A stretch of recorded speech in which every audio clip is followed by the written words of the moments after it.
What's going on, everybody, and welcome back to the channel. I am here to review Clash in Italy. My name is Nomad Eric, and Nomad, whatever you want to call me.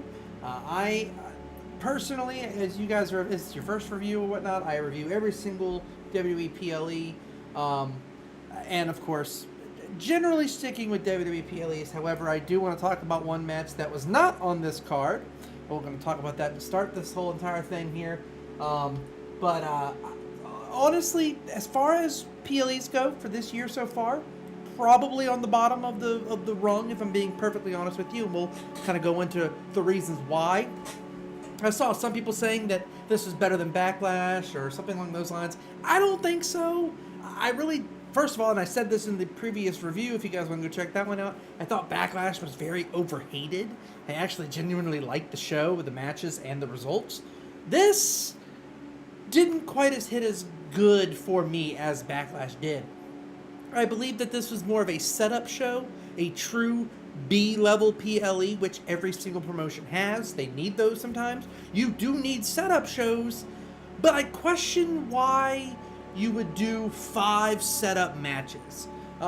Maybe the Jade versus Rhea match wasn't so much a setup match, but maybe you can say Sol versus Becky wasn't a setup match. But ultimately, I think most of these were kind of setting up for the summer into SummerSlam and Clash of Champions, or Clash of Champions and a SummerSlam as well. Of course, as always, I am joined by a handful of friends. Above me, I have King's Review. Above him, I have Rob's Review. Rob's Reviews are back. As you guys might notice, he missed WrestleMania because of being on a cruise. And over there, I have me. I actually put my reviews as a number. Vic and Tom. And then, of course, I gave some details as far as what Tom thought about the reviews. We are closing in, by the way, on Tom's 1-year anniversary, excuse me, of watching wrestling, which is really exciting. Tom joined the fandom, started watching with us on a regular basis right after SummerSlam last year. So we are almost to the 1-year mark of Tom watching wrestling. So I'm really excited to hear kind of overall what Tom thinks about wrestling. I might do a video about that. I'm very, very, very curious how he views this medium. I do know that Tom is almost more obsessed than I am now. The man watches NXT every week. He watches Evolve on occasion. He watches AAA every Saturday night. So before we get to any of that, though, there is one thing that I want to discuss first, and that is the absolutely amazing Grande Americano versus Grande Americano match. I fucking love. First of all, we're gonna put it as a 10 out of 10. We're not even gonna like waste time there. Okay, absolute 10 out of 10. Every single one of us that watched it together, we watched it all in Discord. An absolute amazing match. I'm gonna include it on here solely because I want to talk about this absolute beauty of a match. I don't care if you're an AEW fan, NJPW, WWE, super fan, whatever you are, there is absolutely no denying what these two did. They took a gimmick that was supposed to be making fun of luchadors, that was some Vince McMahon level bullshit, and they turned it into one of the best stories that I believe has come out of a WWE product since the Bloodline of 2023. Which is, once again, now being force-fed and overdone, which we'll get to in a little bit. But this was absolutely chef's kiss beautiful. The build, the hype, the packages, the match itself, all of the callbacks to all the story beats, which, again, you saw that kind of in the Cody Rhodes versus Roman build-up when like you started seeing callbacks from Solo taking out Cena and Cena coming back to get his, and the callbacks to the Cena and Rock. You saw that then, you saw that here. This was somehow better done, in my opinion. This was absolutely flawless. Ludwig Kaiser can never be Ludwig Kaiser again. Let's pretend, oh my god, shocking, Chad Gable was we all knew it. We all know who's behind the other mask. He is an icon in Mexico now. There are murals. There are murals of him and his girlfriend. They serenaded him in all these different venues. It is an absolute insane, amazing, beautiful thing that they did with these two characters, or this one character if you want to really be obtuse about it. And then this match was just, it was perfect. This was a great back and forth match. It had some amazing spots. It had some amazing false finishes. It had amazing chemistry. If you had told me a year ago that Chad Gable and Ludwig Kaiser would put on a 5-star clinic to main event a PLE, I don't know if I'd believe you. And I'm a huge Chad Gable and Ludwig Kaiser fan. I think they're both great wrestlers. I just felt like they were both stuck in this mid-card hell in WWE, and they were they're the main pieces for this. The crowd was chanting for Chad Gable afterwards, after booing him vehemently up until he unmasked. And then they're thank you Chad Gable, and they're applauding and chanting Chad Gable's name, because that's just how well done these two did. Anyway, I wanted to quickly, I know this is a Clash in Italy review, and I've literally spent like 3 minutes talking about this, but that is just how good it is, and I wanted to include it on this review. Only this. The rest of the PLE was fantastic. If you haven't seen Noche de los Grandes, watch that whole entire event, but I had to include that on here because it was just such a fucking masterpiece. I don't agree with Dave Meltzer ever, but I will make one exception. He said, go out of your way. Make time. Cancel plans to see this match. And I actually agree with Dave Meltzer. If you have not seen this match, you are doing yourself a disservice for the sake of doing yourself a disservice. I don't care what you're a fan of. Do a brief watch the preview package so you know the story going in. Watch the match and tell me if you are not a huge fan of that. It is the best story that I think any promotion has told in a very long time, and I would honestly put it up there in the top 3 stories of all time. And that part's my opinion. You can disagree there, but I don't see how you can objectively say that match did not deliver on every single bell it told me it was going to ring. But let us get into some things that didn't quite hit us hard, and that is the first match of Clash of Italy, Gunther versus Cody. What the fuck was this, man? Now, yes, I say that, and you'd probably expect me to give it like a 3 or a 4, and I gave it a 6. I had so much hope for this match. You also put this on the free ESPN. So, my mentality is, you would want this match to deliver because it's free and more people are seeing it, and you're trying to encourage them to buy buy ESPN Plus, or whatever the hell it is, ESPN Unlimited. And you make a finish like this? And I get it. John mentioned that, you have to have finishes like this to tell stories, to set up for future, matches and tell long-term stories. You can't have every story being super short, and I get that. But that doesn't make it so that doesn't mean this finish didn't feel flat. It felt out of nowhere. There was no drama. There was no suspense. Which, I guess there was a little bit of suspense in that last segment there that they did, but I don't know. I expected so much more from this match, and I think that's what upset me so much about it. I feel like they haven't. If you are trying to kill, the other aspect of this is if you're trying to kill the rumor that Cody Rhodes is a boring champion, that he does not have exciting feuds, that he is not bringing exciting content to the wrestling ring, that his feuds are falling flat. So many people are telling you they are not impressed by Cody Rhodes anymore. To the point where most people are like, just take the strap off him. Stop giving it to him.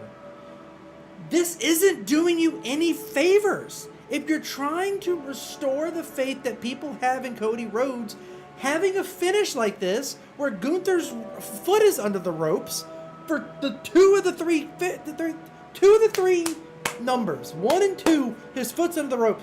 Cody sees it and then rolls him up more for 3. It was. I thought it was a botch. I thought it was a botch until he actually was like, oh shit, maybe, but that was planned. Okay, that wasn't a botch.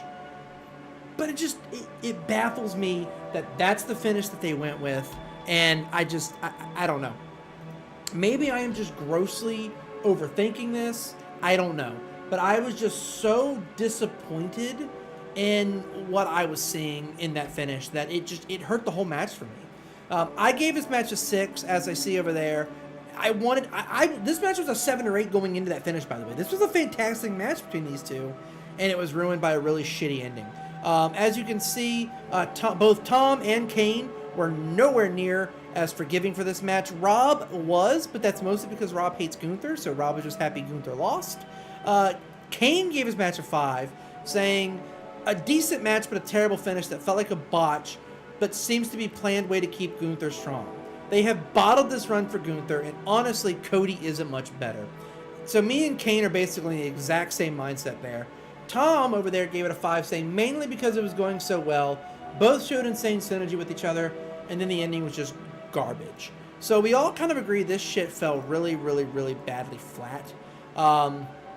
It's going to be divided 5 ways. It's going to average out to a 5.9, which is going to end up getting averaged up to a 6. But what a horrible way to start this show. I'm sorry. I know that might sound harsh, and you guys know. I love WWE.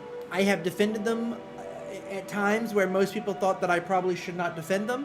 I can't defend this finish. I can't. John can defend it, saying that, oh, this is going to set up for future events. But I don't know. I feel like not to start your show, not on the free hour of ESPN, not when you're trying to restore the faith you have in Cody Rhodes, not when you're trying to keep Gunther legitimate. If this was how this match was going to finish, do it on SmackDown. Do it on SNME.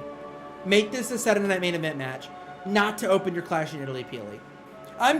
Kane had a lot to say on this one, so I'm going to allow him to take up part of my face here. But we are going to go to Rhea Ripley versus Jade Cargill in what, in my opinion, was a shockingly phenomenal fucking match. Way better than the match it followed. This should have opened the show. I still don't think you should have put Cody and Gunther in the first free hour. Probably should have flipped it with Oba and Brock. We'll get to that later. But this match was phenomenal. Which, as you guys know, I have not said very much about very many Jade Cargill matches. I have been one of her biggest critics, besides my friends over there. We are not huge fans of Jade Cargill, so I know it's not just me. Mostly because she has all the appearance, and she has all the talent and all the tools. I just feel like she doesn't sell, and she doesn't perform her moves in a fluid manner. It's almost like she gets nervous or she gets too into herself. This was one of the few times where Jade felt fluid. And honestly, I felt the same way about that WrestleMania match. So maybe Jade and Rhea just have insane chemistry, and they just make magic together. People have wrestling soulmates. Maybe it's just the fact that I think Rhea Ripley can go with anyone, because I've said the same thing about her and Bianca and her and Io Sky. Rhea, Io, and Bianca can make a 3-star match out of anything. They managed to make, in my opinion, a 4.5-star match out of this. I was thoroughly impressed. I was thoroughly entertained by the entire match start to finish. I thought Jade Cargill looked great, even in defeat. Unfortunately, the botch by B-Fab, I thought the referee kind of played it off really well. B-Fab didn't get Jade's foot up in time, but the ref saw her trying it, and that's why he stopped the count. So, I don't think it was fair to Rhea that he stopped the count because of that, but I do understand why he did. And I think they played off the botch pretty well. And then, of course, Charlotte Flair did the same thing for Rhea and actually hit it effectively, going, that's how it's done. I am interested how this is going to affect Jade versus Charlotte. They're both in the same Queen of the Ring match. That's going to be interesting. They are both in the same Queen of the Ring match, so I'm very interested to see how that works. But yeah, I think this sets up a Jade versus Charlotte match in the future.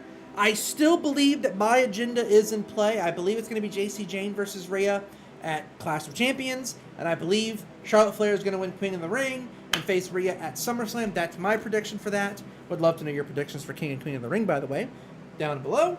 But this match went exactly as I expected, which is not a problem. Some people get so angry when things are predictable. Not me. If it makes sense, and it makes logical sense, and selfishly, I wanted to see it happen, I am completely fine with predictable. This match honestly exceeded my expectations as a whole. I gave this match a 9 out of 10. Again, loved it, thought it was great. Vic gave us an 8.5. I know he had some of the same issues with the botch of the foot and the fact that he still doesn't really care much for Jade, but still. Rob, same thing, gave it a 7 out of 10. Kane gave this match a 7 out of 10, saying, you know what? This was decent. Jade was losing rings like she was Sonic the Hedgehog. Yeah, by the way, she came in like a chainmail ring attire, and them bitches were popping off every time she hit the ring. Jade was losing rings like she was Sonic the Hedgehog, which was very entertaining to us in the call, but the match itself was surprisingly well worked. Some great counters and sequences, but another botched rope break spot didn't help, and it didn't feel especially different to the Mania encounter, unfortunately. Overall, good. I slightly disagree. I think this match is better than the Mania match, but again, wrestling is subjective for that reason. Tom over there gave his match an 8 out of 10, stating, Jade looked the best she's looked ever, in my opinion. Had to bump the score up 1 because the Charlotte interference was so well executed. Still not a big fan of Jade, but this match is really good. That being said, I hope Rhea moves on from Jade now. Don't count your chickens before they hatch, my friend. Unless it becomes Jade versus Charlotte, I don't see that happening, but we will see. WWE likes to drive feuds into the fucking ground, so God only knows. This match is going to end up being a 7.9, so it is going to average out to an 8, which I think is fine. My 9 was kind of the buffer there. The 2 7s and the 2 8s kind of buffered itself out. Ultimately, yeah, I have no problem with this at all. I think these two definitely earned it. And you know what? Bravo Jade. Rhea, this is the expectation for me with her. Anything less than an 8 out of 10 is a disappointing match from Rhea. But this was a very good match for Jade Cargill. So, very happy with that. Next up, we have Brock Lesnar versus Obafemi 2 here at Clash in Italy. A match that, honestly, I was happy with. I know that there is a lot of people that are going to be upset that Brock Lesnar beat Oba. And some of the arguments I can see. Did we really need a second Oba versus Brock match to begin with? Do we need the assumed eventually happening third match between the two? The bigger question that this now brings is, where do you take Obafemi with the King of the Ring? I haven't watched it yet, but I have been spoiled that Oba wins his Fatal 4-Way today. So obviously you're going to have him in the semis, which is going to end up putting him towards King of the Ring. If you do what you should do, in my opinion, and you give Obafemi King of the Ring, what do you do about SummerSlam? He's going to be fighting Roman Reigns and or whoever the hell, I'm pretty sure at this point with Jacob Fatu falling in line, which we'll get to in a second, obviously I'm pretty sure it's going to be against Roman Reigns. At SummerSlam, well then, is Brock Lesnar going to retire in his hometown then, or is Brock Lesnar not retiring at SummerSlam? And if he doesn't retire, I got to deal with Brock Lesnar more. Or does Brock Lesnar end up costing Obafemi King of the Ring, which is going to piss me off, and then piss him off, and he absolutely murders Brock Lesnar and retires him for good. I don't know where they go with it from here, but I felt like they still made him look strong. It took 7 F5s. 7 for them to finally put Obafemi down. Most people don't kick out of 5. He kicked out of 5, took a Kimura lock for a solid minute and a half, picked Brock Lesnar's big ass up while he was being Kimura locked, commenced to beat the shit out of Brock Lesnar, survived an F5 onto the table, and stood up. Got his grips and then stood up and walked to the ring before the count of 10. Before taking Suplex City and a 7th F5.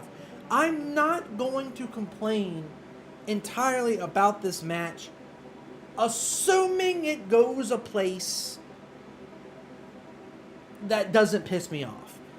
I do believe that, like I said, I do believe Brock Lesnar is going to end up costing him King of the Ring somehow. That's going to set up their eventual match at SummerSlam for the trifecta here. And at that point, Obafemi murder Brock and make it so he has to retire. I gave his match a 7 out of 10. Personally, I think that's a very valid mark. As you can tell, it looks like fucking everyone else gave it a 7 out of 10. With the exception of Rob.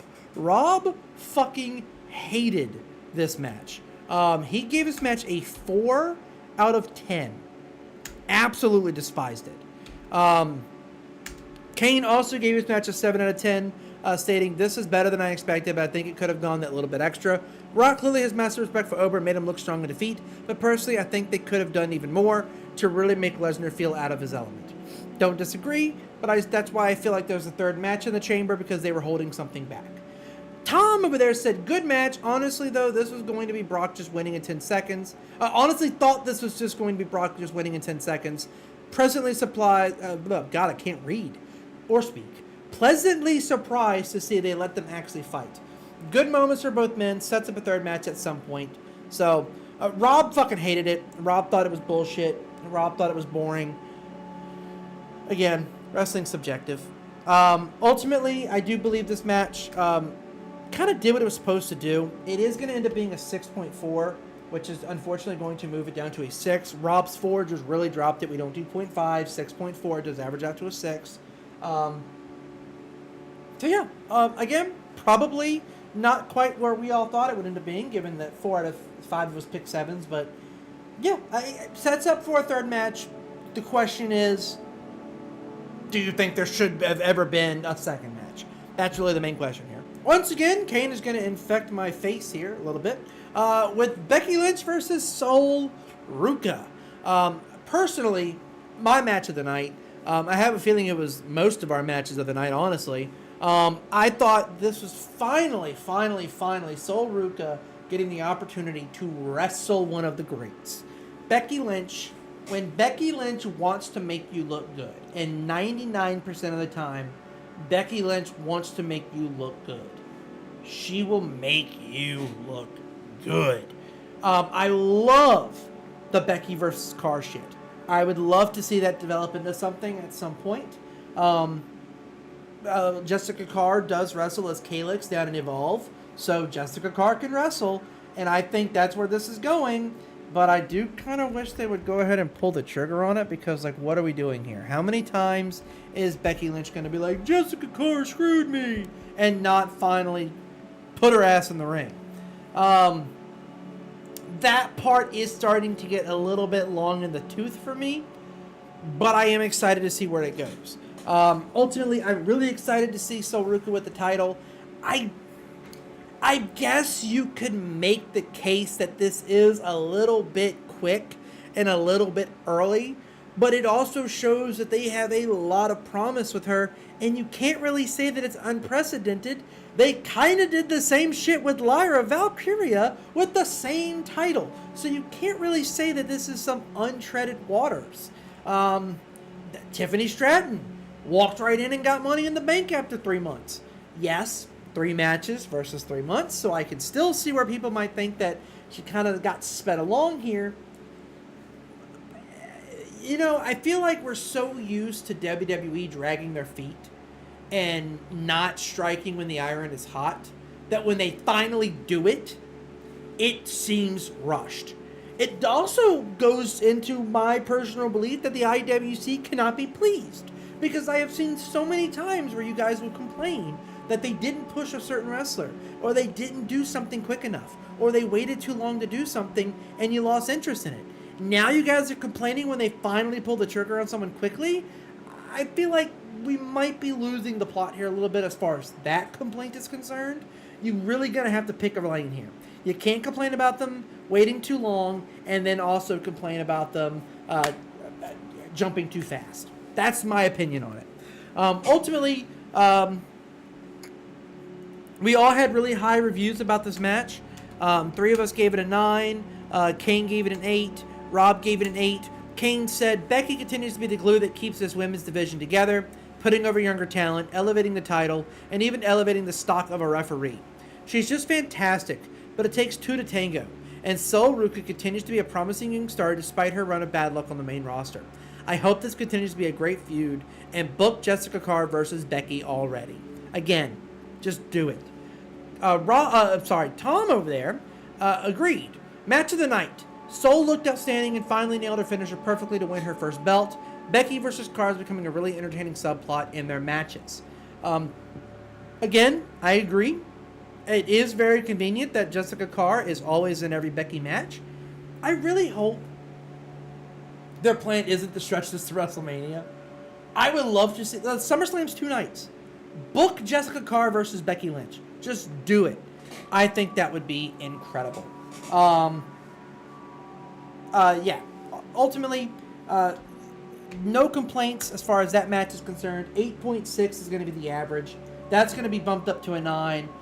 If you pretend that Noches de los Grandes did not happen, this would have been the best match of the weekend. But unfortunately for the ladies, Grande versus Grande happened this weekend, and unfortunately, I have to make sure that everyone knows that that was the best match of the weekend. But we are going to go into another match that was honestly a huge fucking disappointment for me. And that's Jacob Fatu versus Roman Reigns. I gave his match a 7, but I'll be honest, I don't know if it was a 7. It might have been a 6. I'm going to stick with a 7 because I'm going to stick with I made that rating in the moment, and I prefer to stick with my in the moment ratings. Unless there is like an extreme sway factor here that would like, okay, yeah, you know what, I didn't really think about this, it's definitely higher, or I didn't think about this, definitely lower. But I expected so much more out of this match. The beginning was extremely slow. Extremely slow. Which honestly has been my biggest issue with Roman Reigns matches for majority of his career. And I was really excited because Roman was starting to get out of that. He was starting to be more energetic off the jump. He was starting to be better to watch off the jump. And he fell right back into his old ways. Right back into his manipulative, trash-talking, aura farming, I'm the tribal chief, you're nothing, just shut the fuck up and fight, man. I'm sorry, I hate it. I'm losing interest in Roman. I'm losing interest in the story. The Bloodline has passed me. I was the Bloodline's biggest fan for so long. I feel like the story has passed me. I feel like giving the win to Roman Reigns neuters Jacob Fatu to the point where I almost don't care about him anymore. And Jacob Fatu's been one of my favorites for the last year. And I don't care. I don't want to see Jacob Fatu being a Roman Reigns bitch. I just don't. And that is what you have once again made him. The match, you can tell Fatu was nursing that back injury that they were talking about. He was not nearly as explosive as he normally is. The middle of this match is why I gave this match a 7. The middle and the end were great.